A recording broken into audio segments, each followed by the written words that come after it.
जालना शहर अंधारात street light बंदमुळे नागरिकांच्या सुरक्षिततेचा गंभीर प्रश्न।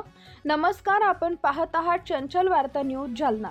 जालना शहरातील मुंडे चौक ते रामचंद्र आर्य चौक तसेच विवेकानंद हॉस्पिटल आणि धाडेश्वर महादेव मंदिर परिसरात अनेक दिवसांपासून स्ट्रीट लाईट बंद असल्यामुळे संपूर्ण परिसर अंधारमय झालाय। यामुळे नागरिकांच्या सुरक्षिततेचा गंभीर प्रश्न ऐरणीवर आलाय। सदर परिसर अत्यंत वर्दळीचा असून विशेषतः हॉस्पिटल परिसर असल्यामुळे रुग्ण आणि त्यांच्या नातेवाईकांची सतत ये-जा सुरू असते।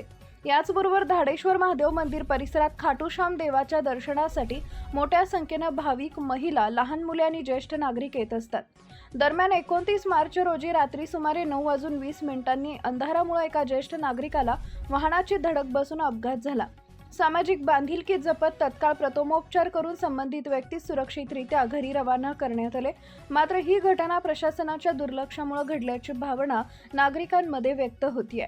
या गंभीर समस्येच्या पार्श्वभूमीवर सामाजिक कार्यकर्ता राहुल सत्यनारायणजी कर्नाडे यांनी जालना महानगरपालिका आयुक्त तसेच जिल्हाधिकारी कार्यालय इथं लेखी निवेदन देत तात्काळ स्ट्रीट लाईट सुरू करण्याची मागणी केली आहे।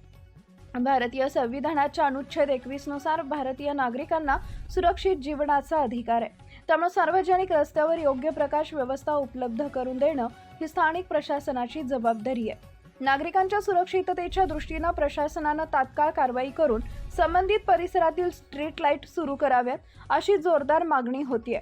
अन्यथा लोकशाही मार्गाने पुढील भूमिका घेण्यात येईल असा इशाराही देण्यात आलाय। चंचल वार्ता न्यूज जालना, संपादक शिवलाल लोखंडे।